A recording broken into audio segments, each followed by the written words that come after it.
सभी का मेरे YouTube चैनल पूजा's स्टोरी कॉर्नर में स्वागत है।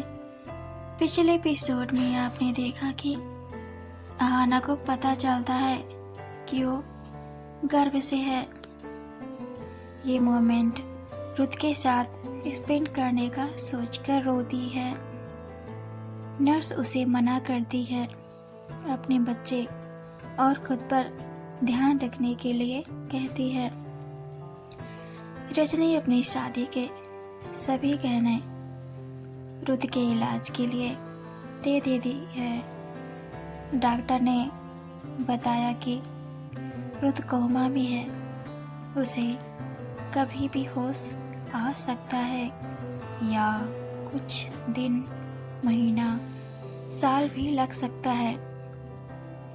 कहानी में आगे बढ़ने से पहले एक जरूरी सूचना। अगर आपको मेरी नॉवेल अच्छी लग रही हो, पसंद आ रही हो, अगर आप पहली बार मेरे वीडियो पर आए हैं तो मेरे इस चैनल पूजा's स्टोरी कॉर्नर को ज़रूर सब्सक्राइब करें, मुझे सपोर्ट करें, लाइक, कमेंट, शेयर भी करें। इससे मुझे मोटिवेशन मिलती है और भी कहानी और नॉवेल्स लिखने के लिए। अगर आज ये नॉवेल आप देख रहे हो तो आपको हो सकता है समझ ना आए।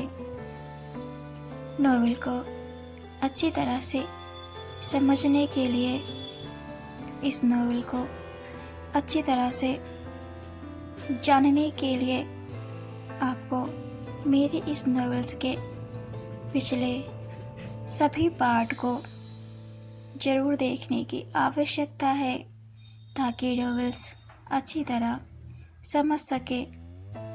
तो बढ़ते हैं बिना देरी किए अपनी novels when I first met तो नॉवेल्स में आगे सुनते हैं। कहानी में 5 साल आगे दिखाया जाता है। आहाना सो रही होती है। आहाना के कानों में कुछ लोगों के फुसफुसाने की आवाज़ सुनाई देती है। आहाना की नींद टूट जाती है। आहाना हल्का सा मुस्कुराती है, सोने का बहाना बना रही होती है। तभी उसके फेस से कंबल खींच जाता है और आहाना के गालों पर दोनों और साइड से 2 लोग किस करते हैं। आहाना अपने दोनों हाथों से दोनों को पकड़ लेती है। आहाना आंखें खोलती है तो देखती है कि उसके दोनों बच्चे उससे पहले ही जग गए होते हैं। तो उन बच्चों को शरारत सोचती है कि अब माँ को परेशान करें। आहाना दोनों को बेड पर लिटाकर दोनों को गुदगुदी करने लगती है। वो दोनों चिल्लाते हैं, माँ प्लीज हमें छोड़ो। दोनों हंसते ही रहते हैं। गुदगुदों से उनके हंसने की आवाज़ बेला में गूंज रही होती है। आहाना के 2 जुड़वा बच्चे होते हैं, एक लड़का और एक लड़की। दोनों बहुत ज़्यादा शरारती होते हैं। लड़की का नाम आध्या और लड़के का नाम आरव होता है। आहाना ने आहाना और रुत का नाम जोड़कर अपने बच्चों के नाम रखे होते हैं। आध्या और आरव दोनों ही रुत की तरह ही दिखते हैं, पर आरव तो रुत की कार्बन कॉपी हो जैसे। आध्या आहाना से बोलती है, माँ अब उठ भी जाओ, छोटे से बच्चे हम हैं पर इनको तो देखो, इनको लगता है ये छोटे बेबी हैं। इतना बोलकर खिलखिलाकर हंसने लगती है, अपने हाथ मुंह पर रखे जैसे रुद्र रखता था, क्योंकि रुद्र बहुत कम स्माइल करता था, दिखावा करता था कि वो बस हंसता नहीं है। आद्या को इस तरह हंसता देखकर अहाना रुद्र को याद करने लगती है। 5 साल बीत गए पर रुद्र का अब तक कहीं पता नहीं चला था। अहाना मन में बोलती है, टोनी काका अब तो इस दुनिया में नहीं रहे। अब रुद्र को कैसे अकेले ढूंढूंगी मैं, पता नहीं अब वो कहाँ किस हाल में होंगे। टोनी काका का 3 महीने पहले ही देहांत हो गया। उनको लास्ट स्टेज का कैंसर था। ये बात रुद्र को पता थी, बट अहाना को नहीं। अहाना को तब पता चला जब वो अपने अंतिम दिनों में हॉस्पिटल में भर्ती थे। उनका इलाज असंभव था। रुद्र ने उनके लिए बड़े से बड़े डॉक्टर को हायर किया हुआ था, बट टोनी का इलाज संभव नहीं हो पाया था। उस समय अहाना अब अकेली है। नर्स भी वहाँ से चली गई। उसने शादी कर ली। अब उस विला में अहाना, माखनलाल और दोनों बच्चे ही थे। माखनलाल ने एक छोटी सी दुकान चला रहा होता है मार्केट में, जिससे अहाना और बच्चों का पेट भर सके। अहाना बाहर काम की तलाश में जाना चाहती है, पर माखनलाल उसे हमेशा रोक देता है। माखनलाल बोलता है, बेटा तुम अगर बाहर काम करने जाओगी तो इन छोटे छोटे बच्चों को कौन देखेगा। वैसे भी रुद्र सर के दुश्मन बहुत हैं। कोई न कोई कहीं न कहीं से घात लगाए हुए बैठा होगा। अगर रुद्र सर आए तो आपको काम करता हुआ देखेंगे तो उनको भी अच्छा नहीं लगेगा। माखनलाल की फूलों की दुकान होती है। अहाना विला के गार्डन में रंग बिरंगी फूल लगाई होती है। उससे ही उनका गुजारा होता है। माखनलाल उन फूलों को मार्केट में बेचता है। उसको शादी और पार्टी के, शुभ काम के और भी बहुत से काम में फूल देने की और लगाने की बुकिंग लेता है। अहाना और बच्चे सुंदर सुंदर फूलों की सुंदर सुंदर मालाएं बनाते हैं। आद्या कहती है, माँ जल्दी चलो, माखन नानू बुला रहे हैं। उन्होंने और हम दोनों ने मिलकर आज फूल तोड़े हैं, चलो ना माला बनाएं। अहाना अचानक में बिस्तर से उठती है। ओह सॉरी बेटा, मैं तो भूल ही गई थी। वो जल्दी से बिस्तर से उठती है और दोनों बच्चों को बिस्तर से नीचे उतारती है। फिर बिस्तर ठीक से व्यवस्थित रूप से रखकर अपनी दोनों बच्चों को दोनों साइड से हाथों से उठाकर दोनों को गोद में लेती है। बोलती है, जल्दी चलो, नानू गुस्सा होंगे अभी।